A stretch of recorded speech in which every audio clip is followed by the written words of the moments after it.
पुण्यातल्या डॉक्टर बाबासाहेब आंबेडकर पुतळा चौकातून अवघ्या काही वेळामध्ये मोर्चाला सुरुवात होणार आहे। मात्र तत्पूर्वी आपण बघू शकता की मोठ्या संख्येने लोक या ठिकाणी जमा झालेली आहेत। त्याचबरोबर महिला सुद्धा या ठिकाणी मोठ्या संख्येने जमा झालेली आहेत, ज्यांच्या हातामध्ये संतोष देशमुख यांचे फोटो असलेले अनेक फलक आहेत, ज्यावरती न्याय हवाय, आरोपींना अटक करा अशा स्वरूपाची मागणी जी आहे ती या ठिकाणी करण्यात आली असल्याचं आपल्याला पाहायला मिळतंय। काही वेळातच या ठिकाणी मनोज जरंगे पाटील, छत्रपती संभाजीराजे आणि इतर लोकप्रतिनिधी सुद्धा येणार आहेत आणि त्यानंतर मोर्चाला सुरुवात होणार आहे। साधारणपणे 11:30 ते 12 वाजता हा मोर्चा या ठिकाणावरून सुरू होऊ शकतो। मात्र तत्पूर्वीच या ठिकाणी गर्दी होत असतानाचं सुद्धा चित्र आपल्याला पाहायला मिळतंय। प्रचंड मोठा संताप, आक्रोश जो आहे तो या ठिकाणी पाहायला मिळत आहे। आपल्यासोबत काही नागरिक सुद्धा आहेत, त्यांच्याशी बोलणार आहोत। काका, तुम्ही सहभागी झालात, काय भूमिका आहे? काय भूमिका? तशी आमच्या लेकराला मारलं तशी येत नाही त्यांना पाहिजे, ही आमचा बातला आहे। हो, ते बातला, बाकी बातला नाही आमचा काही। ज्याला तसं मारलं नाही याचं देऊन त्याला मारलं पाहिजे, तसाच याचा देऊन मारायचं। ताई, कुठून आलात तुम्ही? आंबडहून आलो मी सातारा आंबड आहे माझं गाव। काय म्हणणं? मी जरांगे पाटलाच्या बाबतीत बारसकरनं शिव्या दिलत्या, तेव्हा जरा देवेंद्र फडणवीसला शिव्या दिलत्या। आजचं म्हणणं काय? ऐका, आजचं म्हणणं आमच्या लेकराला न्याय मिळेल।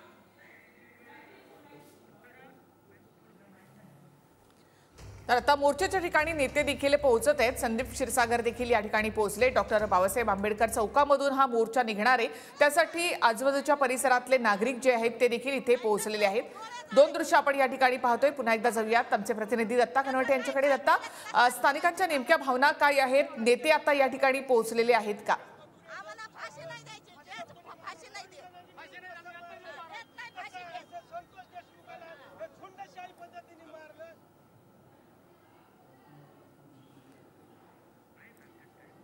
तर बीडमध्ये सर्वपक्षीय मोर्चा या ठिकाणी निघत आहे। मूक मोर्चा या ठिकाणी काढण्यात येतोय। संतोष देशमुख यांना न्याय द्या असं म्हणत परिसरातले नागरिक या मूक मोर्चामध्ये सहभागी होत आहेत। पुन्हा एकदा थेट जाऊया दत्ता कनवटे यांच्याकडे। दत्ता, स्थानिक जे आहेत मोठ्या संख्येने या ठिकाणी आता जमलेले आहेत, नेते देखील यामध्ये सहभागी होणार आहेत। सर्वपक्षीय असा हा मोर्चा असणार आहे। नक्कीच सर्व पक्षीयांच्या वतीने या मोर्चाचं आयोजन करण्यात आलेलं आहे आणि डॉक्टर बाबासाहेब आंबेडकर चौकातून या मोर्चाला सध्या आपण जर बघितलं तर सुरुवात होत आहे। असंख्य लोक या ठिकाणी सहभागी झालेले आहेत, एकत्र जमायला सुरुवात झालेली आहे। लोकप्रतिनिधी सुद्धा या ठिकाणी यायला सुरुवात झालेली आहे। महिलांचं सुद्धा या ठिकाणी प्रमाण लक्षणीय असल्याचं आपल्याला पाहायला मिळतंय। हातामध्ये काळे झेंडे घेऊन, दंडाला काळ्या पट्ट्या बांधून, त्याचबरोबर हातामध्ये हे फलक घेऊन हे सगळ्या महिला जे आहेत ते या ठिकाणी तर जमा झालेले आहेत। काही नागरिक जे आहेत आपल्या सोबत आहेत, त्यांच्याशी बोलणार आहोत। काय भूमिका आहे, काय सांगाल तुम्ही? आज संतोष देशमुख यांच्या कुटुंबियांना न्याय मिळाला पाहिजे या भावनेतून स्वयंस्फूर्तीने सर्व समाज, सर्व जाती धर्माचे लोक, सर्व महिला पुरुष, सर्वच पक्षाचे लोक या ठिकाणी आज रस्त्यावर उतरलेले आहेत। हा जनतेचा उद्रेक आहे। या माध्यमातून आम्ही सरकारला असं सांगू इच्छितो की जर तुम्हाला संतोष देशमुखांना न्याय द्यायचा असेल, या पब्लिकला जर तुम्हाला न्याय द्यायचा असेल, जी पब्लिकची मागणी आहे, तर तुम्ही धनंजय मुंडे यांचा तात्काळ राजीनामा घेतला पाहिजे किंवा त्यांना मंत्रिमंडळातून हकालपट्टी केली पाहिजे। त्यानंतर 302च्या गुन्ह्यामध्ये ज्या आरोपिताचा कट रचण्यासाठी प्रत्यक्ष आणि अप्रत्यक्षपणे संबंध आहे त्याचे CDR तपासून त्याला तात्काळ 302च्या गुन्ह्यामध्ये सहआरोपी केलं गेलं पाहिजे। महत्त्वाची मागणी आहे। तुमची काय भूमिका? माझी पहिली भूमिका आहे की वाल्मिक कराडला तात्काळ अटक करायला पाहिजे आणि ते CDR 3 दिवसाची तपासल्यानंतर मोठा आका सुद्धा त्याच्यामध्ये येणार। त्याच्यानंतर मोठ्या आकाला भीती वाटायला लागली अटक व्हायची म्हणून। त्याच्यामुळे तुम्हाला सांगतो, आता आमच्या दमानी ताई सुद्धा सकाळी त्यांचं स्टेटमेंट आहे की तिन्ही आरोपीचं मर्डर झाला म्हणून। त्यामुळे आता काय सांगते ना ह्यांनी काय केले नेमकं, त्याच्यामुळे ह्यांना तात्काळ धनंजय मुंडेचा आणि पंकजाताईचा तात्काळ राजीनामा घ्यायला पाहिजे। राजीनामा घेतल्यानंतर तपास बरोबर होणार आणि वाल्मिक कराड जिचा असन तिथं त्याला अटक होणार। महिला सुद्धा सहभागी झालेले आहेत। शांतपणे काय आपली प्रतिक्रिया या विषयात? थांबा काका, एक मिनिट बोला। काय प्रतिक्रिया तुमची? मोर्चा आम्ही हा शांततेमध्ये पार करणार आहोत।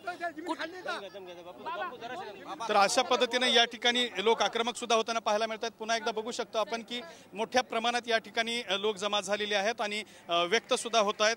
काय सांगाल? शांततेत आम्ही हा मोर्चा पार करणार आहोत. CIDची तपासणी लावलेली आहे आणि सगळ्यांना माहिती आहे की या जो काही गुन्हा घडलेला आहे त्याच्या मागचा मुख्य आरोपी कोण आहे हे सर्व जनतेला सर्वश्रुत आहे. फक्त आमची एवढीच मागणी आहे, आम्ही शांततेमध्ये मोर्चा जो हा पार करतो याच्यामध्ये आम्ही सगळ्यांनी राजकारणाचे जोडे, जातीचे जोडे आपल्या आपल्या घरी सोडून आम्ही इथं मोर्चामध्ये सहभागी आहोत. आम्हाला कुठल्याही प्रकारची आक्रमक भूमिका इथं करायची नाहीये.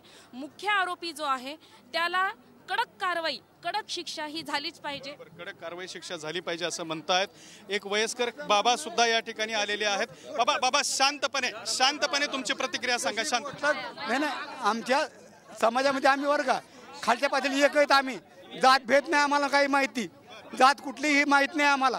एकच जात आपण की आपल्या कुठल्या समाजाला मारलंय, खिटून त्याला देव मारलंय, तसं हे बदला पाहिजे आम्हाला. तसा की त्याला कसं त्याला येत नाही देतात, कसं मारल्यात हे त्याला कळलं पाहिजे. आणि राज्यभर का पोलीस स्टेशनला हे साक्षीदार आहेत, पोलीस याला साक्षीदार आहेत त्याला. तसे एवढ्या गोष्टी मोठ्या होत नाहीत. 10-20 वर्षावरचे पुढारी म्हणा काय करतात, पोलिसांना हात असल्याशिवाय गोष्टी घडत नाहीत. बरोबर. आजी तुम्हाला काय वाटतं? अहो, कोणी मास्टर फास्टर आका बका कोण आहेत ना ते तात्काळ अटक करा आणि सर्वांना फाशीची शिक्षा द्या. आम्हाला दहशत निर्माण झालेली आहे. नाही जर आता ऐकलं तर शेवटचा इशारा आहे, आम्ही मुंबईवर धडकून दहन करू. आहे का सर्वांना मान्य? हा, अशा पद्धतीनं लोक आक्रमक सुद्धा झालेले आहेत. आक्रमक प्रतिक्रिया सुद्धा पाहायला मिळत आहेत. संताप सुद्धा व्यक्त होतोय आणि काही वेळामध्ये या मूक मोर्चाला डॉक्टर बाबासाहेब आंबेडकर चौकातून सुरुवात होणार आहे. तर देशमुखांच्या हत्येतील सर्व आरोपींच्या अटकेची मागणी या ठिकाणी करण्यात येत आहे. काही वेळातच या मोर्चाला सुरुवात होते. माझी सगळ्यांना विनंती, आपल्याला न्याय द्यावा लागणार आहे. सरकार जाणून बुजून करतंय असं शंका आता त्याच्यात यायला लागली, पण आम्ही हटत नाही. कोणाचा पण बाप येऊ दे, देशमुख भायाचं मॅटर